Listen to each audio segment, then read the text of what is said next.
sujet na biso lelo, est-ce que tu sers Christ ou tu aimes Christ? Olingaka Christo, to selaka Christo. Yesu azoloba na biso na Matthieu 6:24. Moko te akosela akondimi bale. Akolinga moko akoboya mususu. Akokangama na moko pe akobwakisa mususu. Ya liboso batalisi nzambe, ya mibale babengi maman. Maman elingi koloba le Dieu des siècles présents. Yo kotaka l'église, ya nzamba tikotak, ya nzamba lelo. Nzambe ozo to présenter la chaîne awa. Aza nzamba lelo to abengami l'ancien des jours. Mais soko ke na nzamba lelo, yango moni bakozwa mai ya 500, mais na kati église batoteka ngo $50. Lokola yo linga ba vitesse. Ondre mukolo botamaki bebe, kaka mukolo alendo lobaki, kaka mukolo alendo komaki mukolo, kaka mukolo alendo balaki. L'aveuglement spirituel. Oyazo mema batukuna, c'est le Dieu de Kilelo Obobengi, le Dieu de ce siècle présent qui est maman. Maman, c'est l'incarnation du diable. Babengi le fils de la perdition. Bien aimé, le Seigneur Jésus nous dit encore, dans Mukanda Jean, chapitre 12, verset 25 à 26.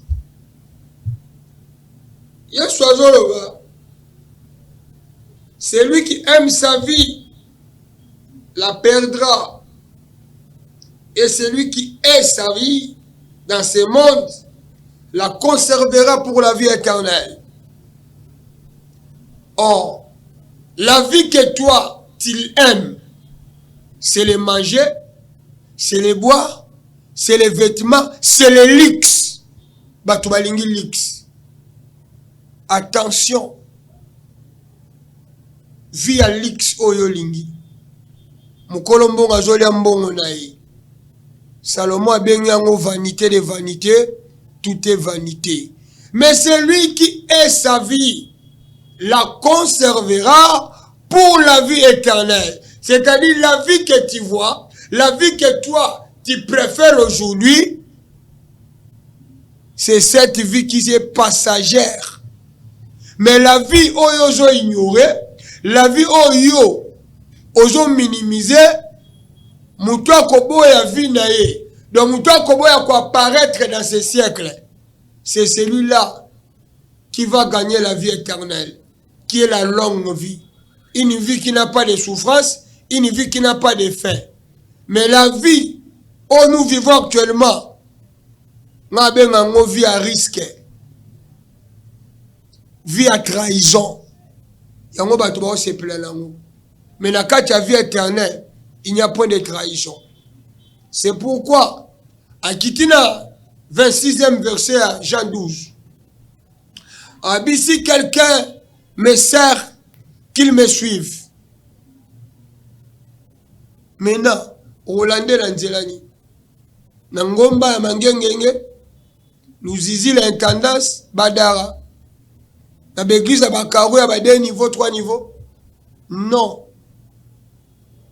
Il faut être comme apôtre Paul, qui dit, soyez mes imitateurs, comme moi je le suis de Christ. C'est-à-dire, suivre Christ, là où je suis, c'est là où sera mon serviteur. Maintenant, il est où? Au ciel? Il est où? Nangomba? Namapata? Il est dans son adresse. Or, l'adresse de notre Seigneur, c'est l'humilité, c'est la patience, c'est la fidélité, c'est la justice, la paix, la sainteté, la compassion et la joie na babiloko na ntangi oyo na kati ya cupidité aza te, na kati ya orgueil aza te, na kati ya impudicité aza te, na kati ya injustice aza te. Mais il vit dans l'amour. Maintenant, quand azoloba mutu amiboya mais alinga banaye bato ya ayebi oyo kanga bien bato abotama na bango te mais aolinga bango kaka na kodemontre qu'est-ce que l'amour. Bien aimé, Azuki Wanate, si quelqu'un me sert, le Père va l'honorer. Et non les hommes. Les lots batuba luka lokumu na maboko, batuba betele maboko. Tout comme la pasteur fashion. C'est bon. Pasteur Nabiso va kwenda vutuka. Pas de quoi.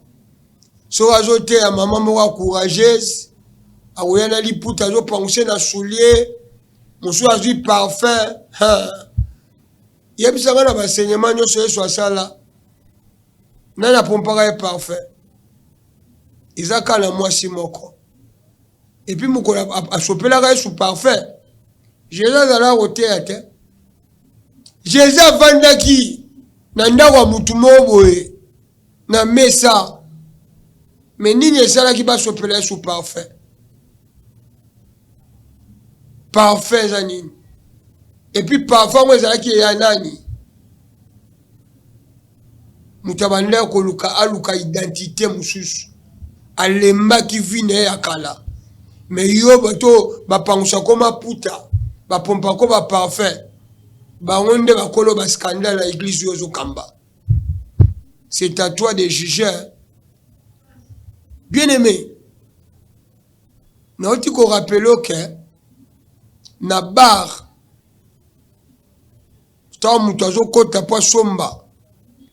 tout est déjà bien écrit dans le tableau. Mais confusé côté en église. Mutukuna à côté église te. Amonika photo à Dadi Libanda. C'est que ça le moyen nzambete. Mais na bar amona kaba komba masanga mais photo mukolo bar ezalaka te. Donc les lois les gars tout le monde a Yesu na scène bazo mona plus ba soi-disant ba kolo d'église Yesu azane sous kolo église te église est comme business likambute bisoto le kaka côté quoi ça nzamba on comprendre. Galates chapitre 1 verset 10. Apôtre Paul azoloba. Soki nga na kosepelisa batu. Soki na koluka faveur ya batu. Na kozala sous serviteur à Christ. C'est-à-dire, si je suis le serviteur de Christ, j'ai le devoir de plaire à mon Dieu, à mon Seigneur. Bien aimé. Bazo benda biso matoi natanga ngonani. Actes des Apôtres chapitre 20 verset 28 à 30.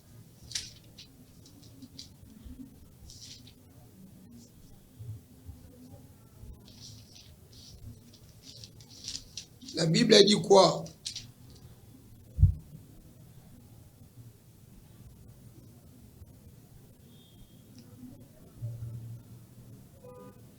Prenez donc garde à vous-même et à tous les troupeaux sur lesquels le Saint-Esprit vous a établi évêque pour paître l'église de Dieu, qu'il s'est acquise par son propre sang. Je sais qu'il s'introduira parmi vous après mon départ les loups cruels qui n'épargneront pas les troupeaux, et qu'il s'élèvera du milieu de vous des hommes qui enseigneront des choses pernicieuses pour entraîner les disciples après eux. Yoka, il faut qu'on veille. Zala sentinelle likolo bampate ya batu ya Nzambe oyo afuta facture ya makila na ye. Yo comme c'est église bien privée. Yebisanga o sacrifier mwana na yo, mwasi na yo, to nini ya yo. Pake Bible lobi asomba église na makila na ye. Papa, ba veste eza yo, ba souli eza yo, diplôme théologie ya yo, me ba mpate eza nkolo. Tika o mimoni salwa ya yo, Te. Mikanda église ya yo nde, me ba meme mkola ngwaza, apesa makila na ye. Donc respectera batouana. Ba bana oti. Ezala nkolo moko. Andimali wa humiliation kapo ajwa batouana. Alors faut alama ekengela bango. Ko sacrifier bango te. Pour mutumo ami kabambe kapona bango. Bien aimé. Abi balu ba okota. Ba ko épargner ba meme te. Ba ya pola kolia ba meme. Pasteur wa bimana ba ndimi. Yo moko mi pesa kombo. Yo nde selo yo za pasteur, mais kombo no aba bengi olu. Po yo ya kolia ba ndimi. Ba meme ba tonkolo. Oya somba na makila. Ba bazo luka batu ba koma batu na bango. Hein? Ole batu ba tombola Jésus, yonde ba tombola ba. Donc yo za antichrist. Au comme anniversaire, ya mutu atika lola. Yo sala la guerre. Okoye ba sor nao. Matthieu 25, 14 à 30. Bible lobi, un homme avait 3 serviteurs. Asala mobembo. Apesa ki moko 5 talents. Yami bala pesi 2 talents. Yami sata pesa ki talent moko. Ya kenda kisima mikolo. Ayo kozonga pona kosala évaluation. Ya bato apesa ki mikumba. Oya azwa ki 5 à faire valoir yango. Et boti lisusu et comme 10. Encouragea qui est abengié bon et fidèle serviteur. Ozala ki fidèle à maamba mike. Awa na kopesa yo ebele à cause de la fidélité na yo. O pas joa ki de à faire valoir yango de mususu comme 4. Apprécier qui est peut encourager qui est bon et fidèle serviteur. Tu as été fidèle dans peu de choses, je vais te combler encore beaucoup à faire. Le troisième, moi, je vois qu'il manque à manifester ingratitude, à manifester incapacité. Alinga ça la débat na maître naïe. Oh, les bakio à la mutwakanda. Alors, pour ne pas te chercher des querelles, n'a qu'à enterrer en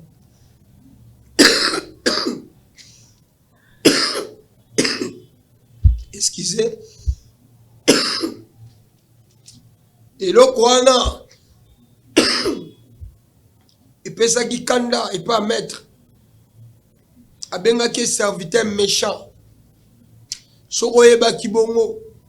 Falo qui est dans la banque. Pour le retour, j'aurais à voir avec un excédent Nicolo. Bien aimé, Zambalinga pertité. Il est déjà dépensé Makila. Makila n'a pas ça qui ont pas matin. En retour, Makila Bonzambe et Botaka. Mais makila lisumu ekufaka. Oyo kanga bien. Tababi, le salaire des péchés c'est la mort. Le sang du péché ekufa. Mais le sang de Christ est botaka et justifie akabatu et bouli sakabatu et longo la condamnation. Oh, mutu aza condamné à limiter, aza privé même en liberté, mais mutu aza justifié, il va encore travailler à cause de ces sangs là. Maintenant yosko dans catégorie musalini oya kundaki tala Bible bi bapesa ki ordre ba botole yango bapesa na ozaki 10 azaki nango 10 et puis babwaka ki na ténèbres il dehors, c'est-à-dire dans le feu éternel, là où il y a les plaies et les grincements dedans, parce qu'il était un serviteur méchant, un serviteur inutile. Ni comme c'est inutile parce que ye azotali sabatu mabele le monde, les siècles présents, avantage là-haut, pasteur y a recevé. A recevé ni. Nzamba la besoin de sabatu lola. Yo hotel sabatu mabele. Mabele oyo. Ils ont trahi batu. Ils ont même inimitié. Ba guerre froide. Hypocrisie à cause de l'eau à Moukil. Mais l'eau m't'envie à rater. Na l'eau l'appelle au côté à la rater. Na l'eau l'appelle jalousie à la rater. C'est l'égalité, la justice, la paix et la joie. Bien aimé. Et l'eau qu'on a besoin pas la bichou. Toi qui sers Dieu, ce que Dieu veut, c'est la fidélité. Quelles que soient les réalités de la vie, quels que soient les combats qui peuvent arriver, que notamment 1 Corinthiens 4, 1 à 5, 2 Corinthiens 6 à 15, qui est tanga, yomoro, n'a pas choqué que développant au kuna. Nzamba senga biso lo musute, rien que la fidélité. So comme fidèle, c'est-à-dire au côté bilo mususu, où est-ce que kana bonzambete et simbati,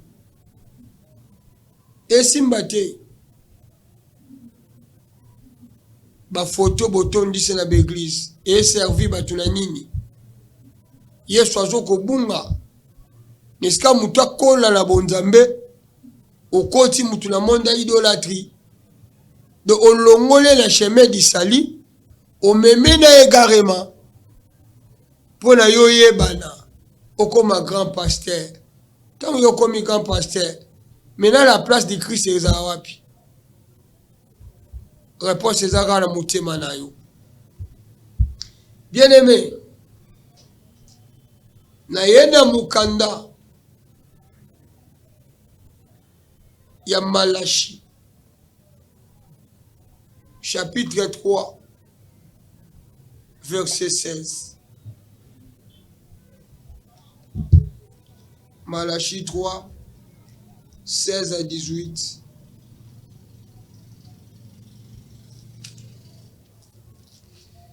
Bible Zoloba. Alors ceux qui craignent l'Éternel se parlèrent l'un à l'autre. L'Éternel fut attentif et il écouta. Et un livre de souvenirs fut écrit devant lui pour ceux qui craignent l'Éternel et qui honorent son nom. Ils seront à moi, dit l'Éternel des armées. Ils m'appartiendront au jour que j'ai préparé. J'aurai compassion d'eux comme un homme a compassion de son fils qui le sert. Et vous verrez de nouveau la différence. entre le juste et le méchant, entre celui qui sert Dieu et qui ne le sert pas. Oyoki. Alobi bokesene kozala. Naba obazo honoré pas honoré bango. Différence kozala entre les méchants et les justes. Mukoni les jours J. Salara ba vantir une église na yo, mais yeba que les jours J eza. L'honneur sera pour les serviteurs fidèles. Mais toi qui demeures injuste, serviteur infidèle, méchant, cupide, orgueilleux, idolâtre, yondo yeba, tu seras dépouillé. Gloire à yote, mais gloire à Nzambe. Nzambe a réservé honneur, a réservé couronne pour les serviteurs fidèles. Mais déshonneur, pégrissement des dents, et ça pour les méchants serviteurs. N'est-ce pas qu'on approche le peuple de Bosso Nzambe, aux yeux éloignés peuple, Moussika Nzambe. Après, il y a un foot à Nyomona croix, mais il y a un même abatu Moussika, n'est-ce pas pour ça va pembeni, na repentance. Malheur à toi, serviteur inutile. Bien-aimé,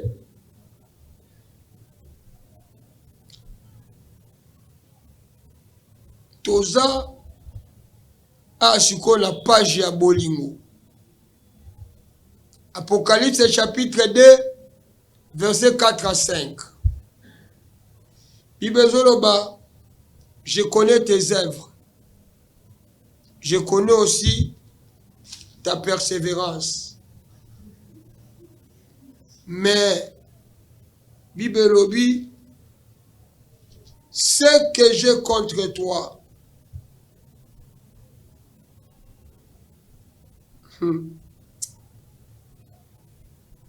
c'est que tu as abandonné ton premier amour. Yaya, yo le bolinga Nzambe, olinga Christ. Mais qu'est-ce qui a fait que oh abandonné bolinga liboso? Hein? Yaya. Papa. Azondi mwana na ya mwasi asa kindumba memele mbongo. Lokola mwana kangami na Yesu. Ekomi sija kolakela mwana mabe. Mwana sali shwa ya malamu. Mais papa zolinga mwana ki na mokili. Po elaka ye mbongo. Lobi mwana kufa na maladie ya sida. Qui sera responsable? Sœur Langa, je t'encourage. Bafinga yo balobelo mabe. Pour na Jésus. C'est Jésus là. Arobongo la malédiction na bango la bénédiction. Alors comme so li kunja famille ndenga comme ça Joseph. Ndenga comme ça qui Jephthé. Oyoki kolenga te. Soki bazo fingo ka pona Yesu. Ndima yango. Ndima Nzambe wa longola soni aotelema la justice. Pe ba o nyonso baseka yo bangwana nde ba obetela kwa maboko. Bangwana nde basala lo publicité. Yo sala ka publicité à Jésus. Parce que moka lobike celui qui me sert le Père va l'honorer. Ba déshonorer na famille, ba déshonorer na entourage, mais le Dieu juste oya yebi ko futa koleka ba gouvernement mokili. Azakana nyonga mutute afuta yo. Pe vino yo kozaka témoignage. Bien-aimé, tozala mukanda Matthieu 21, 15 à 18. Bazo retourne petelo et pas Jésus. Simon Pierre, est-ce que tu m'aimes? Pierre andima pour la première fois, oui Seigneur, tu sais que je t'aime. Yoka mission. Le corps de l'inganga peut mes agneaux. La même question pour la deuxième fois. Simon Pierre, est-ce que tu m'aimes? Pierre a répondu de nouveau. Seigneur, yo ebi kenga lingaka yo. Ebisie, paie mes brebis. Première fois, ebisie paie mes agneaux. Deuxième fois, ebisie paie mes brebis. Bien aimé, pour la troisième fois, lorsque Bazoye bisa Pierre, Simon, est-ce que tu m'aimes? Bien aimé, Pierre a commencé tout triste. Azanga kelo ka websa Yesu. Abise Seigneur, tu sais toutes choses. Par là, Jésus a bandi construire. Alobi na ye, paie mes brebis. Abise tant ozaki elenge, tu avais ta propre volonté. Ozalaya kosala, ozalaya ko plaire yo.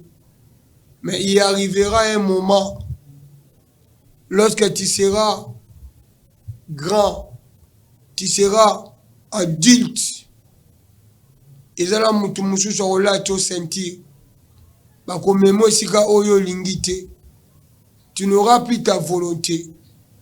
Bien aimé lingelo bani, si tu aimes Christ, c'est-à-dire tu vas souffrir comme Christ, tu n'auras plus ta propre volonté, mais il y aura la volonté des autres qui va s'imposer dans ta vie. C'est quoi? C'est le jour du brisement. Au Sambela, je te rappelle Matthieu 26, Jésus n'a Gethsemane. Nzamba exaucera Yesu. Parce que moi ana bolingo. Kobosa la tena ebisa kyo ke bazalaka mibale. Nzamba zala na bana mibale. Les filles de la perdition et les fils de l'affection. Oyo kanga bien, les filles de la perdition et les fils de l'affection. Les filles de la perdition, c'est les diables, les princes des ténèbres. Jésus, le fils de l'affection, c'est lui le prince de paix. Musala diable, eza ko boto la mutu pe ko lelisa mutu. Mais musala à Jésus, c'est redonner encore l'espoir. Ko pesa mutu, ko zong c'est la mutu o ya bungisaki. Abungisaki na boto la ki, les diables. Jésus est venu réparer, sauver même. Bato bazalaki ko vivre na kati ya désespoir. Bien aimé,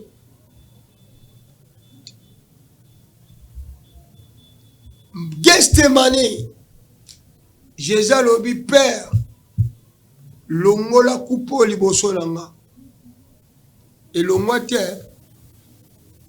ba pasteur ba sambela ba genara. Maintenant nous mutoki na bango comme makilate, mais mutoki à Jésus tellement prière les gars qui makasi. Mutoki comme makila. Mais coupe zakaka, ils ont demeuré. Laisse seule ta volonté puisse s'accomplir. Bien aimé, c'est-à-dire, Sogolingara Jésus, ndima sacrifice, ndima ko perdre raison, bazo condamné par défaut, parce que yo linga nzambe, parce que yo salaka onzamba linga, oboyi via corruption. Oboyi vi impureté, mais olingi soit tombama. Le corps tomboli Jésus, c'est que mo kile roina la ngorayo. Wana ngana benga ngo l'amour suprême. C'est-à-dire, je refuse tout pour Christ. Bien aimé, n'a profité la paix sa témoignage à Vinanga. Na kenda na 2008 na mboka moko ya bankundu, mboka ngo komo nango impoka. Na mboka wana somo na mboka wana namona bato bakende église me balata bilamba te mpona ni bana crise ya bilamba telema eza nango fore vi mpenza ya bonyama vi ya oyo babengaka batwa wana lokola nga namemaka bilamba na mboka wana lokola namemaka bilamba nasala ya nini namoni mpe bato abaa na mbongo te nabayi nanga kokabela bango bilamba mezangi na papa moko papa wana mokolo ngai azolinga nazonga na voyage abenganga abi mwana yaka abi baluka to baluka na nsima nini ezalaki na nsima azalaki na plantation na ye mais plantation ngo ya nini ya diamba abi papa depuis ngai nabotama nakola na mboka oyo moto akabelanga bilamba te yo nayebi yo te mais ondimi okabelanga lelo nakomi na sokoli nalati elamba bato bakomi opesa recipe mpo na bilamba nakomi okende église propre alors namoni eloko nakopesa te ngai na mbongo te bino nde boyelaka biso biloko awa soki boye te biso toza na pasi comme ça zwa badiamba oke eteka osala makambo olingi osala natali bonne foi na ye nayebise papa merci mpo na bolingo otalisi epa na nga malgré babiloko nayebise esungi nango ete oyebi eloko ya kosirprene nga na nini avandi amedite abiyaka natala boye moto abengi mwane koko na ye ya mwasi ya 14 ans abi papa nga nakondima kotikala na nyongo na yo te omarke nga makasi koleka bavoyageur nyonso bayaka awa comme ça azwa koko na nga oyo ya 14 ans keye na ye aza abotala ye bana comme ça nayebike na nzela na bino namona Kinshasa oyebike navanda na onye na mitali likolo natalisi nga bi oyo nabenga ngo bolingo nabenga ngo piège nabenga ngo nini mpona bolamu nasaleli mutu apropose nga pesa nga diamba nga mpe na bina nzambe na diamba ekosimba te ya mibale alobi bon zwa mwana koko na nga ya 14 ans ya mwasi keye na ye akoma mwasi na yo bota na ye bana namona bakoko lobi nango nakoyaka Kinshasa mais naye na besoin mbongo na yo te bien aimé yo loba kolingaka nzambe osokutana makambo na témoigne yango na TV nzambe atémoin yaya tangu Jésus azobisa Pierre pembe agneau qui est agneau et qui est brebis agneau aza mutu oyo aye na église isika ye mpo nayebi ke na église ezaka kobina na makambo aloyenge mais eni brebis aza déjà disciple oyo na kati ne foi ezali on comprend maintenant yo ndimela Yesu vous limitez Jésus comme si Jésus bien privé na yo non tu as aussi la mission il y a kokomisa ba meme o ba bengi ba agneau ba bébé spirituel ba kola c'est pourquoi mukanda 1 Corinthiens 3 6 à 9 la Bible dit ceci Paul a planté Apollos a arrosé et c'est Dieu qui fait croître na mutu aloni na mutu asopi mai bango nyonso baza ba serviteur égal oya leki eza oazo kolisa c'est-à-dire quoi quand bazebisa Pierre sokolinganga leisa bana meme elingi olobaka il faut avoir la compassion la patience pour encadrer les bébés spirituels et maintenant pour les brebis les disciples il faut la maturité on dit mais là c'est bien mais il faut okola na kondima parce que élévation ya mutu chaque élévation à Moutou, il y a aussi les combats. Avant de vivre l'élévation, il y a les combats. Or, ce qui condiment là, ils ont bouqué, élévation, ils ont mené déséquilibre. Moyen ou atteindre l'objectif pro. Et si quand on a besoin de mayo, au combattre. Non, par exemple, frère Nabiso Joseph, a été kami la famille. Asomba mina ndako mokonja basoda Potifa tentation est à surmonter, à refuser offre. Ou ezala qui a dit soumu pour la séparer l'Anzambe, bah qu'ils aient forcément allé na prison. Lokola Nzambe a honora kabasali na ye. Alekeli et pas à Pharaon, après si vision compliquée. Mais pour moutoua dans la prison, la carte de humiliation, il y a interpréter vision, il y a numéro 1 à Mboka Égypte. Il y a un et comme qui Joseph n'a trop ni élévation. Oyoki, c'est lui qui me sert, qu'il me suive. Ce qui est sur les cas qui n'a humiliation, il y a collection d'humiliation. Mais après cette humiliation, c'est l'honneur qui vient de Dieu. Mais quel ban honneur il n'y pas à battre. Il y a un honneur au moment de la disparition. Et belé va salara kombo na mboko. Lokola ba lukara ba tuwa bete la ba maboko. Lelo ba yoka na rasuti. Bien aimé. Tanto leki na bisika lokola oyo. Soko lingara Nzambe, o lingara Christ. Yeba ko supporter ba faible o ba bébé spirituel. Et puis yeba ko apporter un plus na ba aussi ba ndimela. C'est-à-dire croissance, il y a maturité spirituelle. C'est ça l'amour de Christ. Mais quand on a été battu, on peut sauver valeur, on peut te le maboko, pour rabattre la lobby, on publier dans les réseaux sociaux, on dévaloriser pour olingi full pembe na yo. Cause à l'oko la balou ravisseur te, au bazon karosa la combat, yani, il y a positionnement. Bazolu ka renommé kombo na Jésus eza kombo o bande mate kitarate mais kombo o zolu ka na bapema que église na yo la célèbre église eza yo te mukolo église eza Yesu parce que il a payé son sang. Alors ceux qui ozala ki mutabaje o comprendre ki nzela Nzambe te ya zonga ngana lobaka repentance eza na l'aide d'inspiration te mais l'orgueil presser la chute. Et le salaire des péchés, c'est la mort.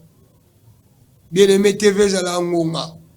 Nzambe apambola ba onyo so balandi biso na bandako na bango. Nzambe apambola bandeko ba travailler na technique et puis le sambola nga eza innovation et eza kati ya plateau oyo. Chaîne na biso à YouTube eza les rachats officiels. Ba enseignement na biso ebele okozwango kuna. Nzambe oya pambolaka.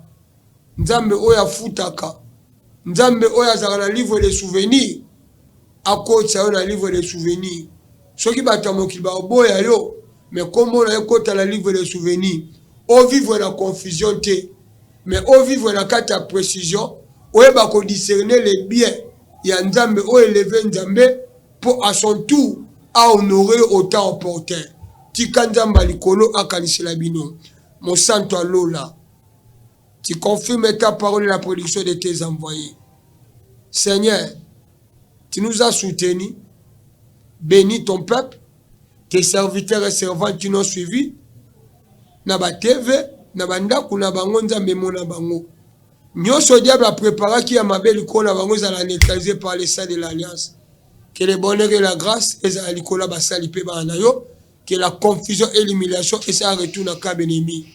Biso toi avancer peut-être prospérer à tous égards, comme prospère l'état de notre âme, la combo dans mon Jésus Christ. Amen.